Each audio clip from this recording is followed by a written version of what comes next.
In the end, it was a foregone conclusion. And here we discuss it all on My 11 Circle presents Cricbuzz Live. We did say at the halfway point that there just were not enough runs to play with, and it turned out to be exactly the case. Let's just review it all for you. 125 for 5 in most cases isn't going to be enough, and that 5 wickets really indicating it wasn't about the bowlers blowing the opposition away, but something that in that batting approach. 126 for 3. Despite those 3 early wickets, it was clinical from Steve Smith and Jos Buttler. Not often you'd see Steve Smith having the strike rate not quite his own, but so dominant was Buttler that they made it look easy in the end. To chat about it all, Joy Bhattacharjya, Simon Doull. Wasn't quite the excitement that we had on Saturday and Sunday, but you're not going to get that every day, are you? You will get these clinical finishes. Yeah, and 2 teams that are not at their best, haven't been at their best, Chennai in particular tonight. And, Rajasthan, after a shaky start, just showed their class, showed the quality of having those big-name players through that middle order. You mentioned Smith, not better than a runner ball by any stretch, but he didn't need to be because Buttler was so good. Clinical in the end. Chennai bowlers, no blame at all, tried everything they possibly could, but just not enough runs on the board. Yeah, they bowled out Deepak Chahar and Josh Hazlewood, but once they saw that, it just needed one partnership. And yes, they didn't need Tewatia for a change. He must have felt strange having his pads on, not needing to go out, side winning the game. He was wondering what's going on. Let's have a look at that partnership between Steve Smith and Jos Buttler. 26 of 30. If you don't see the right end of your screen, you're wondering, why are we even talking about this? Stephen Smith was struggling. But it's often, as we say about partnerships, Joy, if one person's going at the end, the other one doesn't have to. Yeah, and the kind of run rate that they were chasing, because Stokes got a few early runs up front, they were never really under pressure.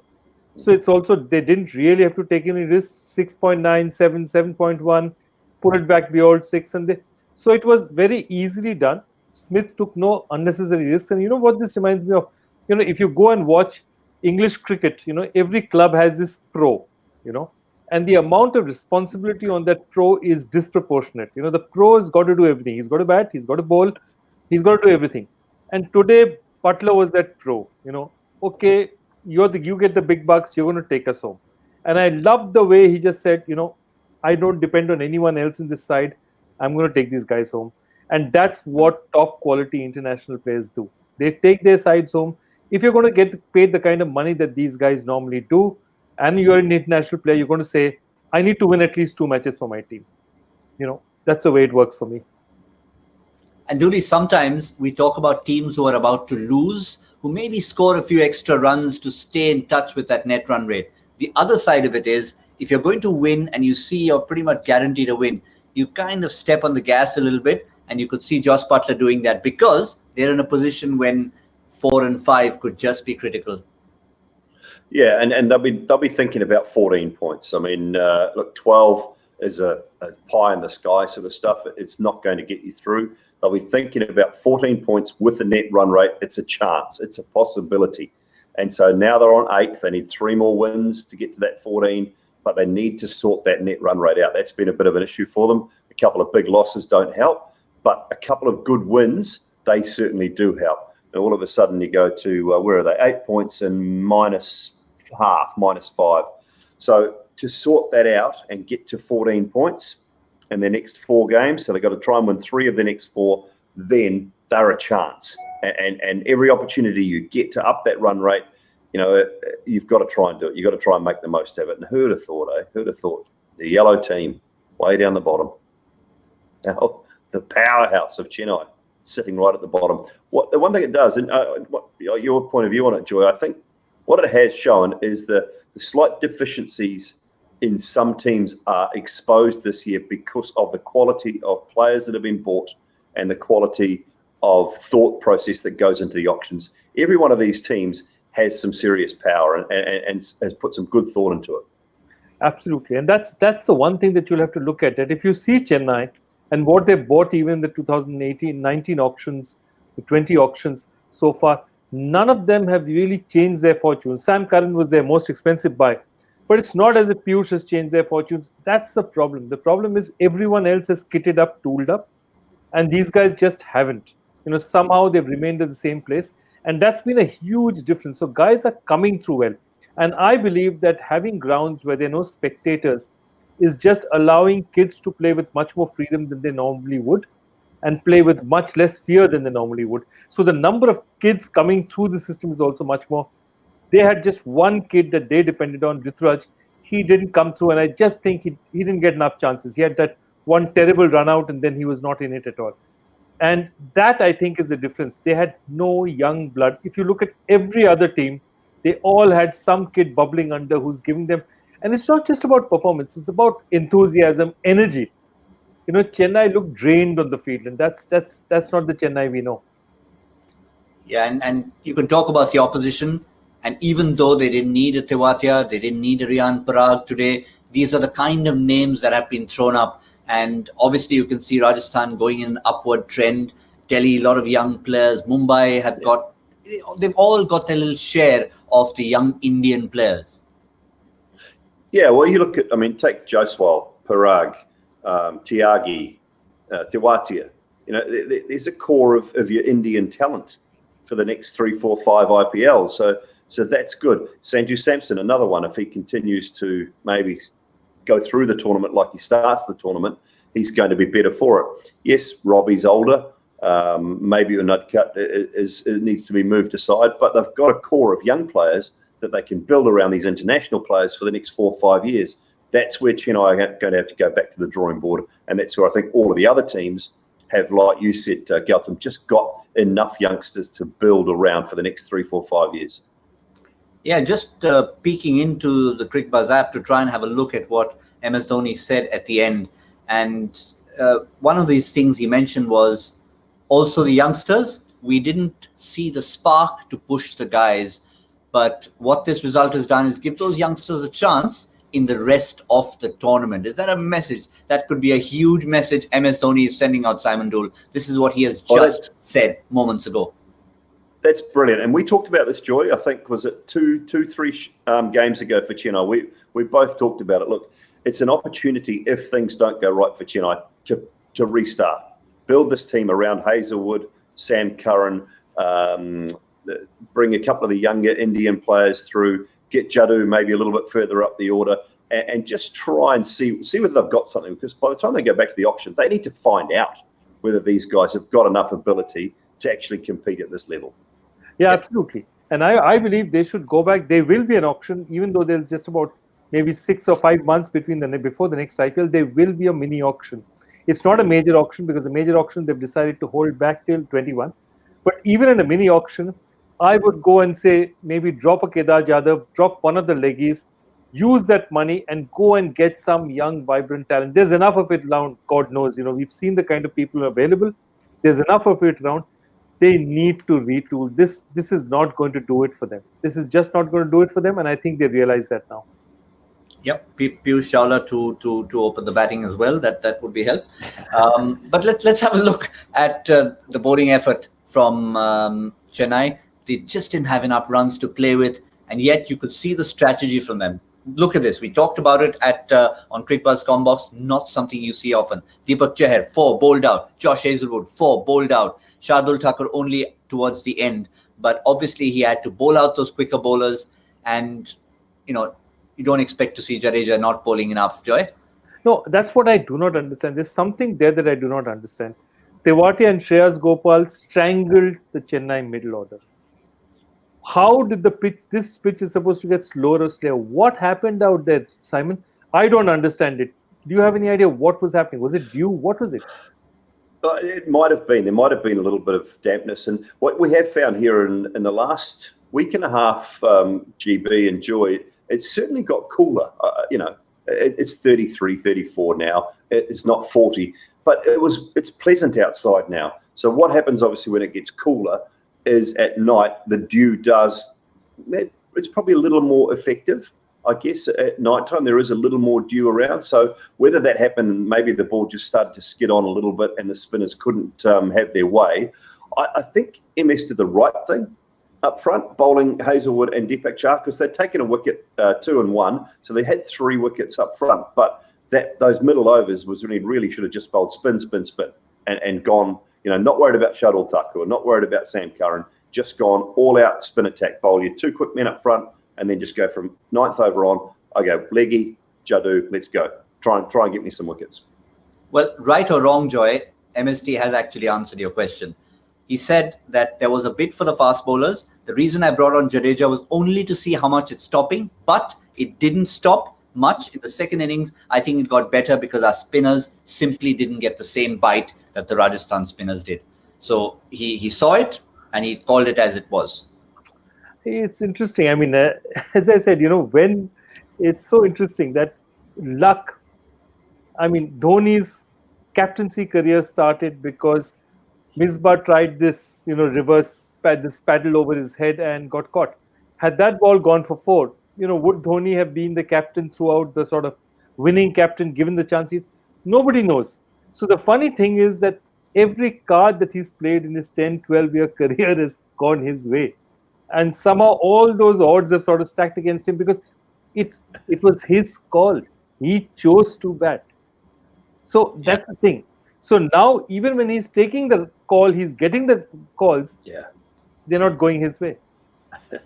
Well, so much seemed to happen with that one catch from Sreesanth. I mean, would we even have had this tournament a year later had it gone a different way in terms of the result? But that's another talking point. Let's come back to the game. Let's find out who fits into our boost stamina meter at the end of the day. We always like to do a little preview and try and see who's delivered the goods at the end. Deepak Chahar was outstanding. 4 overs. He was bowled out in the first 10. 4 overs, 1, 2 for 18. Very serious average bowling speed. 71% dot balls and 7 unplayable balls bowled. The only unfortunate part for MSD and company was the number of runs they had to play with. Otherwise, he's really been an engine every single time, Simon Doull. Yeah, he's been really good. Look, he swings the ball both ways. He's not express, but he's quick enough. I love that combination tonight. That's a combination that I can see working for Chennai in the future. In next year's IPL, I can see Hazelwood, Deepak Chahar causing some problems. A genuine swing bowler and then a real quality bounce bowler. So stick with it. I hope they do. Yeah, but just finishing up on this particular game, we can talk a lot about Chennai. MSD has already given indications now. It's going to be about the youngsters. It's going to be about rebuilding because he has to be realistic about where they are on the points table. Rajasthan, on the other hand, have some serious work to do. So, Joy, they will be looking and grabbing onto all the positives they had and to try and find that perfect 11, the perfect combination that will get them those points. And maybe small things like a Sanju Samson can be a bit of a worry. How does he turn it around? I don't know. I think they have the right combination of the kind of talent that they have on display. I think they are playing the right type of 11. And, senior pros coming in at 4 and 5 is just giving stability to the order. So I think all that is working for them. I think they now have the batting order they look at and say, we'll go with this. For better or for worse, this is something we can stick with. Where their problem will be exactly is Sanju is not just giving them games and it's just, but see, it's one of those things. Again, like, Dhoni was talking, we were talking about Dhoni, even when he gets it right, he's not getting the falling in his, getting caught off the leg side when you're flicking down leg is one of those things that batsmen just hate. Because there's nothing you can do about it. 90 times out of 100, that ball will go for a 4. And you just get it, and he must be thinking that, God, man, when things are against you, they're really against you. Look, that wasn't the bad shot he played. I mean, the previous game, it was bad shot selection. So I think if they're smart, they'll just tell Sanju, sit down. I think you know your lesson. You had your lesson from the past match. This is okay. Forget about it. Let's get on. Because, look, he's far too talented for them not to play. There's nobody in the hatch. They can bring in Yashasvi Jaiswal, but he's cold. He hasn't played in so long. You'll suddenly bring him in and expect him to perform miracles. So I think they're going to stick with this and say, better or worse, we'll go with this. And I mean, Sanju will just look at today, grin ruefully and say that, one of those days. Yeah, at least they've sorted out Robin Uthappa. I mean, that you can see no matter what happened today, he certainly looks as if he belongs at the top, and that they seem to have sorted that out. But no matter when the auctions come and you start talking big money, we can start talking big money right here, right now on My 11 Circle presents Cricbuzz Live, because every Monday, guess what we talk about? Guess who we reveal? We reveal our My 11 Circle Crorepati of the week. And who is the big money winner for this particular week, and what are the kind of combinations that he has? Bhagat Singh Khatri from Uttarakhand, 311.5. And you can have a look at his choice of captain and vice captain. Very interesting. He went with Gill and Warner, which sometimes can be a punt. But as we keep telling you, if you go with the regular choices, everyone's going to have the regular choices. Everyone's going to have a Rahul and a Bairstow. But when you go left field slightly and you see that over a week, that's when your choices really matter, Simon. Gill, Warner, he's steady, but he's going to be consistent every single time, get you those points. Well, Ferguson's the one that stands out for me. Great selection. He picked Ferguson. He picked Ferguson before Brendan McCullum picked Ferguson, obviously. so he's done really well there. I mean, he won them the game, won them the Super Over. It's got to be worth a lot more points. So yeah, well done, that man. Yeah, Joy. Obviously, we know who Simon Doull was going to pick, and as why that team was a success. But sometimes a Gill, Warner, the kind of picks that you don't expect everyone to pick. See, I'll tell you, it's a very simple thing. If you play fantasy sport, there are two types of teams you pick. One is if you're playing one-on-one. So if I'm playing against you, I'll make safer, more conventional picks, because I've got to beat you, okay? And so you're trying to beat one person.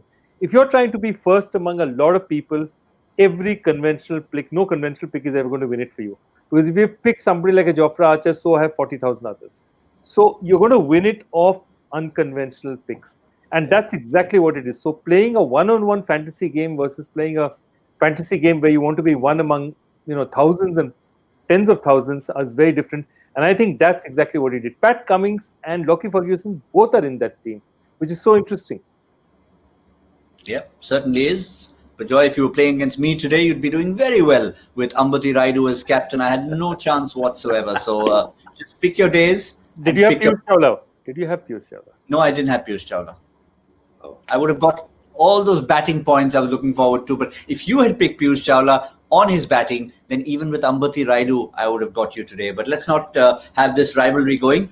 Let's find out what our true Hall of Fame is. We keep updating our Hall of Fame on our My 11 Circle list, and we have just added Bhagat Singh to it. So well done.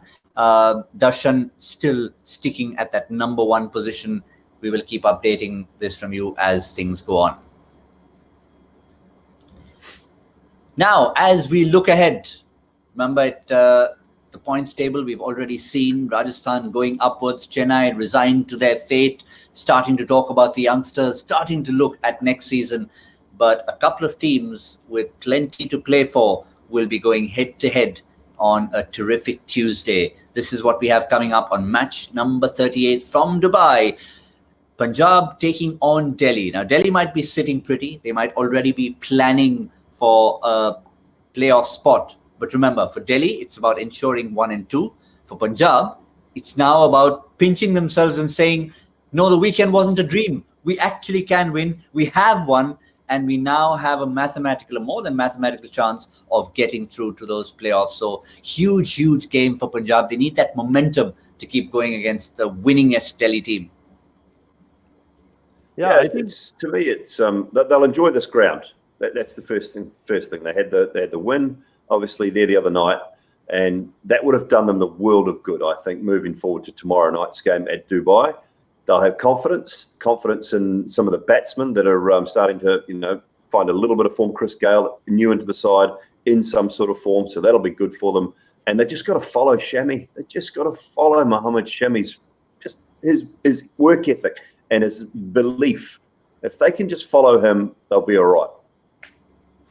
Yeah, let's have a look at the squads and see if we can spot any potential changes. And since we've talked about Punjab, we'll stick to them. And I think the way they won that last game, no matter how it finished, they'll just be looking at this and saying, well, I think we've got pretty much everything okay, unless you're looking for Sheldon Cottrell to come back, Simon?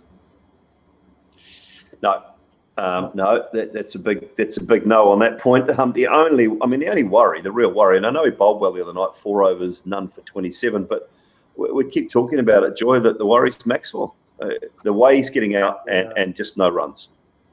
Absolutely, he's the only one that they look at and say that. But now they're too far gone. I mean, the situation they are, I think they just got to play out this year the way it is. Maxwell is the only guy they look at because everyone else has done something. I think even Chris Jordan has shown enough to say he should be selected ahead of Cottrell. And I think, there's no doubt that Gale is going to play at this point in time. There's absolutely no doubt that he's going to play. So that rest of them reasonably pick themselves out. I think that they'll stay with this combination. My only worry is that sometimes when you do a really big game, and you win it, you can go flat just after that because you were so pumped up that that when that adrenaline goes away, it's not easy. But the reverse side of it is that they have everything to play for, and this Delhi team is just playing to stay and be at number 1, number 2. So they have much more at stake than Delhi, so they'll go hard at least. But before we go to Delhi, just to conclude that, so if you do think there's a possibility of a Maxwell sitting out, assuming they do look at that and agree with you, who comes in then? That's the point. There is. I don't think James Neesham's done anything to warrant a spot on the side, and Maxwell, the only reason he's going to stay there is on his bowling at the moment. We're going to go back to 2016 since Glenn Maxwell made a half century in an IPL game. 2016. Yet he still commands massive money. Well, he's had opportunities aplenty to score runs, but just hasn't done it. And the issue with Glenn Maxwell at the moment is just the way he's getting out. That's the problem. But he's bowling well enough to stay in that side. You're not going to pick Huddersfield Ewan. James Neesham, I don't think, is going to get another run. And I don't think they want to, I don't know. I mean, I'd say weaken their batting because he's not getting runs. So they could bring Mujib in and give themselves another bowling option, I suppose, but it does just mean that Jordan has got to bump up a little bit higher in that batting order, and I'm not sure they're prepared to do that. But it's Joy, top 4. Look at the top 4 compared to a Chennai top 4. Mayank, KL, Gale, Puran, just packed with quality and power. And Deepak Hooda has done enough in that last match to show he's got a bit to him. Yeah. I think more than the runs he scored is the character of, fighting. I thought Murugan Ashwin did very well for them. Shami, Bishnoi, they're all doing Arshdeep. They're all performing. They're committing themselves. I think Maxwell's a worry. Maxwell for Neesham, I just think they're too far gone to change that. But that's the only one I would other than that, I'd just say the law of averages. Maxwell will come good one day, It's one of those. Here I thought, Joy, you were going to go with the equivalent of Piyush Chawla and say Mujib can get in for his batting. Yes, he will bowl for you, but let's get Mujib in, stick him in at number 7, and no? Stop it. We're not having that. If you're having Mujib for his batting, they'll have a longer tail than a kangaroo. Because Mujib will have to bat at 7, 8, 9, 10, 11. I mean, that's. But the other thing is, folks, we have breaking news on the program. We have finally found a Kiwi who can do something wrong and is not pushing his way automatically into a team. Jimmy Neesham, you got to wake up. You're on social media pretty often. Let's have a response to this to see how you can get onto the bandwagon of the Simon Doolls and the Lockie Fergusons and make sure no Kiwi can do anything wrong. We trust you, Kiwis.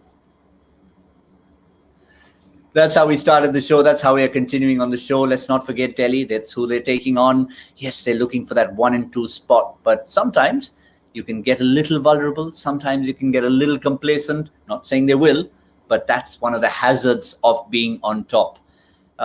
We've talked about a couple of people who are not available. One of them, of course, is Rishabh Pant. The new replacement has come in, Praveen Dubey. So, in fact, the other way around. We saw Rishabh Pant warming up. So there's a possibility of Pant now coming in, and Praveen Dubey brings you that fresh face. Yeah, absolutely. I think they've got him as a replacement in for Amit Mishra, and they're looking at him. Look, it's not that he's going to play unless things turn very different or there's a pitch that he needs to have. But at least they have somebody on the bench that they can bowl. They've got enough out here. Question is, do they become like Mumbai and try out a few more players and like Mumbai tried out Nathan Coulter-Nile? Is there anyone they can try? I like the look of Daniel Sams, but frankly, I just like the look of Rabada and Nokia so much that unless they have a niggle and need to be rested, I just stay with what I have. And I thought Akshar Patel did it famously. Remember, he wasn't starting the tournament. They got in Amit Mishra. He started the tournament. Then Amit Mishra came in for Ashwin, bowled so well that they had to drop Akshar. And I think all those three spinners have performed. So really, I mean, other than resting people for injuries or niggles, this is just such a good sight. But is it automatic for you, Dooley, with Pant, assuming he comes back in, Carey is rested, Hetmeyer comes in, normalcy restored? Yeah, that's their weak point at the moment without Rishabh Pant, is that Alex Carey has been awful. He just has not been able to hit the ball off the block, and comes with a pretty big reputation and has really struggled. So it's an automatic swap. If Pant comes back in, Hetmeyer comes back in, obviously, and they're able to change that around, drop Carey and get Rishabh Pant back in. Delhi's massive. I mean, their big bonus is quality top 4 all Indian players, and that means they're allowed to load their bowling and their all-rounder department. They can have Marcus Stoinis, they can have Rabada, they can have Nokia. So they can have 3 genuine bowlers, one of which bats, and 2 of them bowl at 150 Ks. So that's pretty steady. Yeah, a good top 4, but just a little postscript to that. PS, which stands for Prithvi Shaw. Very good top 4, but they'd like a few more from that young man. Yeah, I think. I mean, is he the only one in a little bit of trouble? Because I mean, I guess all of those guys could push up a little bit as well, couldn't they? And they could throw another one in the middle order if they wanted to. Yeah, but I think Ponting likes him because he's a kind of, as they say in Australian terms, a larrikin. He's one of the boys. He'll do things and all that. And Ponting thinks that he has that power and, fast hands to, do things for them. So I think he's going to persist with him. But the interesting thing is that, if they have to do any changes, I can't see them changing there. Do they change further back? Do they sort of shuffle the batting order around? Does Rahane get a run now? But because Rahane, whatever it is, got a couple of chances, not done very much.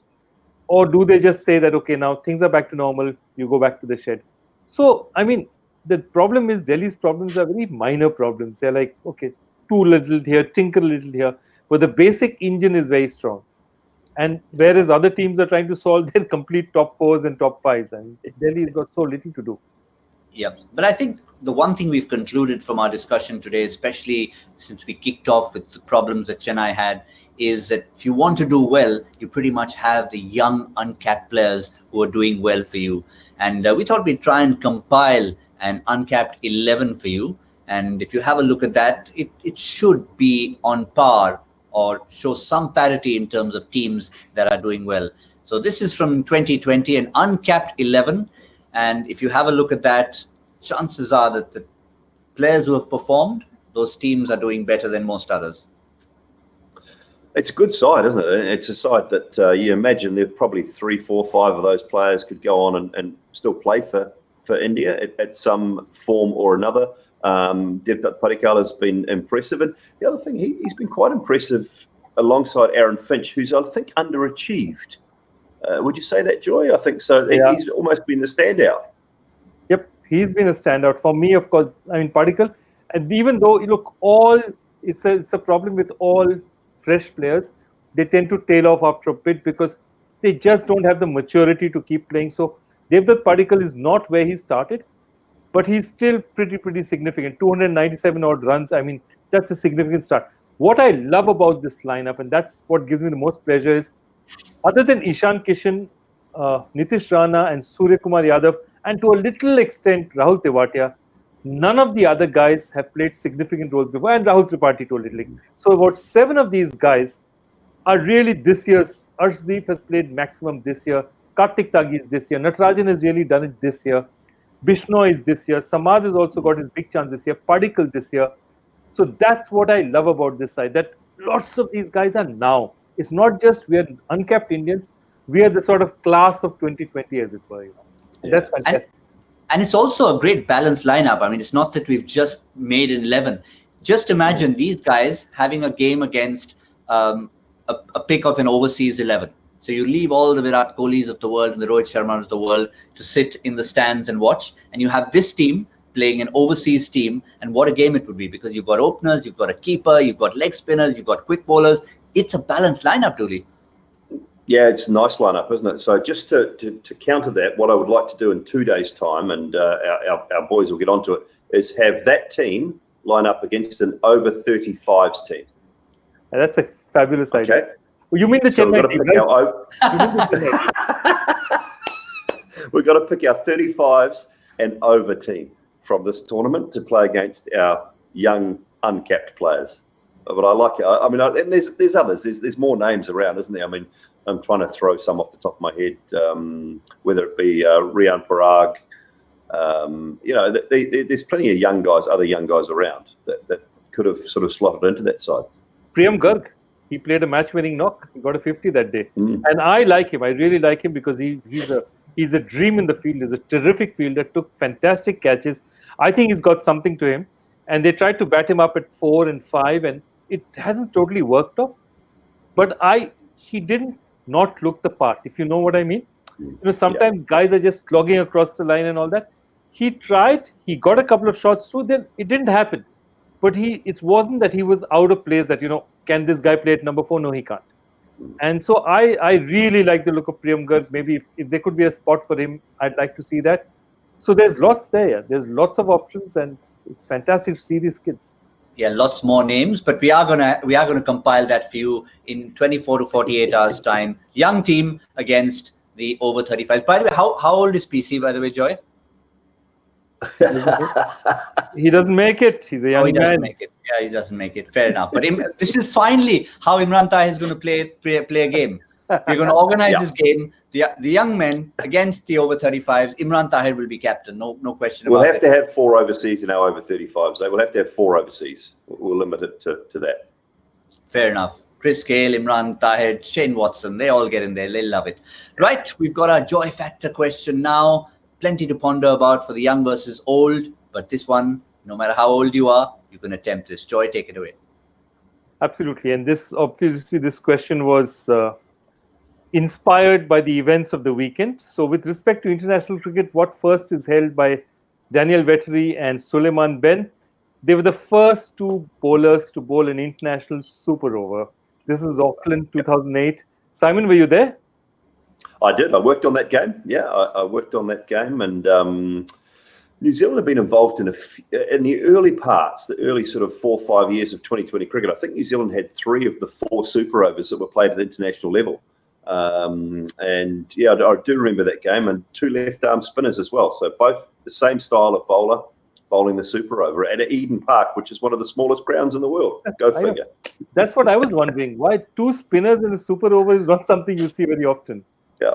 Right. Here I thought Simon was going to give an entire discourse on the history of New Zealand and super overs. So that's why we were giving you time, Simon. That's why the match finished early. That's why it's not midnight yet here. I'm done. I'm not going to talk about super overs for another week. Okay?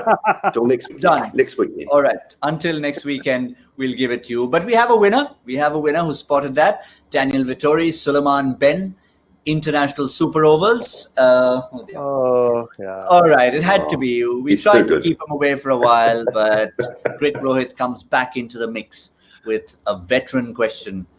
Well, there you go. We'll try and make sure the others No, get I'm happy that if the veterans at CSK can't do it, at least the veterans of Joy Factor make it.